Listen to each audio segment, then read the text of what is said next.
Okay people, so we've just left Kings Orchard Marina. Did a quick little overnight stay there.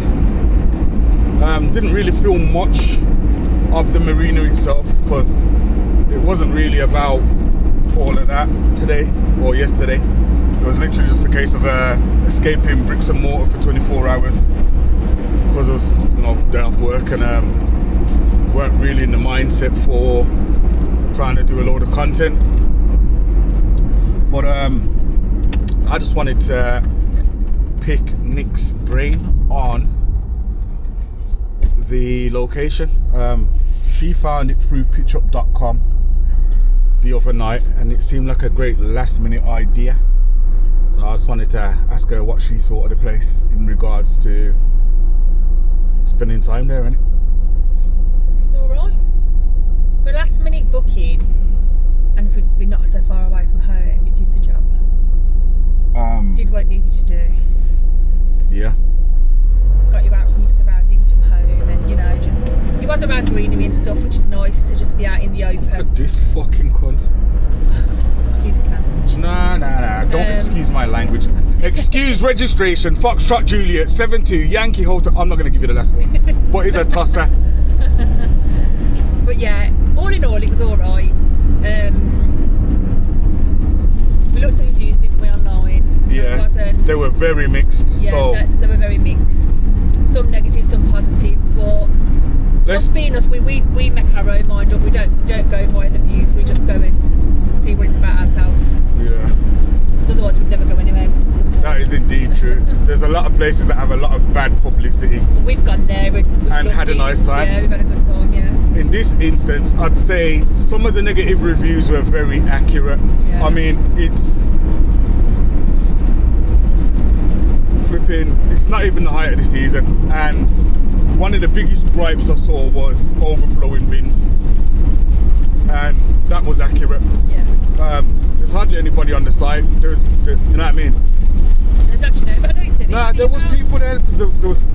Alright, we stopped in a non-electric pitch. Well, it was an unserviced pitch. Yeah, so no electric, no running, no water there on the pitch. Yeah. We were the only people in that part. However, in the electric pitches, there were 3 caravans.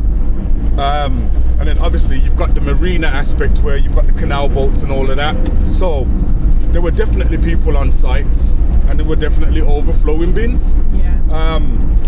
I'm just thinking, if that's how it is now, it's probably worse in peak season. So that's why somebody said what they said in the review. It wasn't a great advertisement as far as I'm concerned. It's what you come into. That's the first thing you come it's one of the first things you see. Yeah. However, other than that, it's not all bad. Like the pitch that we had was perfect for what I wanted. I just wanted to be away from everybody and away from everything. So the downside to that is you are the furthest away from the toilet block and the showers. But I've got my own toilet and I weren't planning on using the showers there. It was an overnight stay. So the pitch that we had was perfect for that. I suppose if you had young kids, you had the space for the kids. Yeah, I'm just thinking the journey to the toilet, especially at night. If you don't have like a porta potty or something, that might have been a bit of an issue. But other than that, I think the site was, for what we needed, was perfect. We wanted somewhere where we could have a barbecue, we could have a campfire if we wanted, and they allowed all of that. I didn't look into the pets thing because I don't have any. I didn't see anybody with a dog. It was pretty quiet at the time, so I don't know. You'd have to double check for that for yourself. It's not a million miles away from Brum. I didn't want to be travelling for ages just to get to a green space, so I'm kind of glad I found this. As a one night thing, I think the site's fine. I'd spend another night there because it kind of ticks boxes without having to go. If it was a last minute thing and you just have to get away, that's where you'd go, innit? Yeah, I'd definitely use it for that reason. Would I stay there for 3 days? Probably not. It just doesn't meet what I'd want on site for that kind of period of time. But it's not all bad. They have security gates. You have to be buzzed in. They give you key codes and stuff like that to get in and out. You do have to pay a deposit for the keys for the bathrooms. I think that's a bit of which is a bit weird, because what we realised is one of the bathrooms are kept open overnight anyway, so what do you need the key code for? It must be for overnight though, because when I went to have my shower this morning, all the shower rooms were open. Yeah, but what... And you'd have to unlock them. I don't know, you'd have to check on pitch up anyway, but it says something about a deposit for keys to enter like a footpath to the canal, and also the bathrooms, but one of the bathrooms are left open 24/7. There's an onboard, or should I say on-site shop that sells like boat stuff, red diesel, snacks. So if you forgot something, there's a good chance that they sell it and you can get it there. It didn't seem way more expensive than like a petrol station or a corner shop anyway. So, you know, if you forgot a couple of munchies or whatever, you could probably pick them up there comfortably without breaking the bank. We only came across one member of staff. She was very helpful. The pitch up said there was like barbecues and picnic benches like dotted around the site. We've seen a couple of picnic benches. Didn't see any barbecues. Or campfires. Or campfire, like fire. Yeah, didn't see that. But to be fair, we didn't really go out. It just the route we was walking to our van, we didn't actually see on our travels. We didn't actually go out there and look for them. But we had our own anyway, so we were all good. Yeah.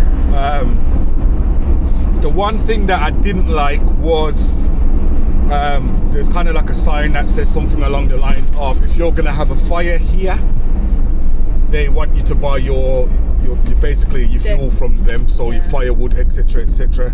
They want you to purchase it through them. It's like, kind of feels like a bit of a monopoly on the flame. Do you get what I mean? So I didn't like that. That's part of the reason why I didn't go looking for a fire pit, because if I've got my own firewood, why am I paying for yours? I'm paid to be here, like, isn't that enough? But that's just my personal gripe, and you guys may feel differently about that. Do you know what I mean? But yeah, I'm just saying, having to buy firewood on a campsite isn't necessarily the cheapest way to buy firewood for anybody. They've kind of got you under the trigger. You've got the free campfire, but there's a but. Do you know what I mean? Yeah, like, I don't like the but. Yeah.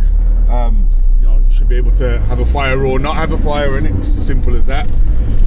Once there starts to be like catch-22s involved in that, kind of takes the joy away from why you're there. And let's face it, campfire is one of the fundamentals of camping, isn't it? So yeah, it kind of tainted my opinion of the place a little bit. But like I said, for what I expected from the place, it definitely fulfilled. It did what it was supposed to do. Great little overnight stop for me, in my opinion. I wouldn't stay there more than 48 hours. There just isn't enough of anything there for me to want to be there longer than that. But it's a great place to kind of like unplug from the matrix. And for the price as well, it wasn't too bad for the price. Yeah, the price was alright. At the time of us staying there, it was like £21.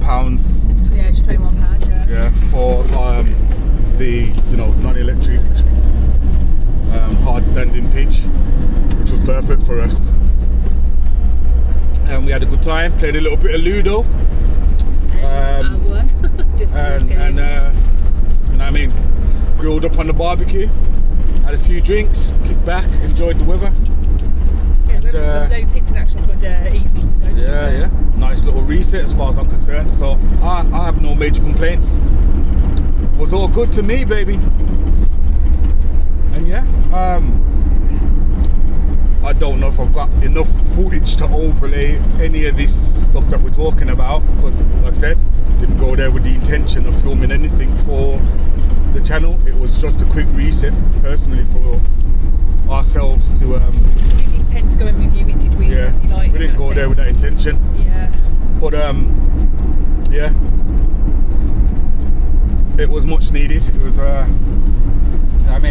got us out of bricks and mortar for the night, and I'm happy with it. So yeah, only advice I can give you guys is, if you're looking for somewhere in the Lichfield area, it's a contender. It's just outside of Brum, especially if you are your attention is towards the east side of Birmingham. you're like 10-11 miles away from Brum. It's not gonna be a massive commute to get to the city centre from, you know what I mean, the campsite. Just don't go by the reviews, just go and check it out yourself. Yeah. Because it might be perfect for you, it might tick more boxes for you than it did for us. Yeah. But all in all, it wasn't a negative experience. And I'll leave it at that. So yeah. Catch you later, people. It is. Peace.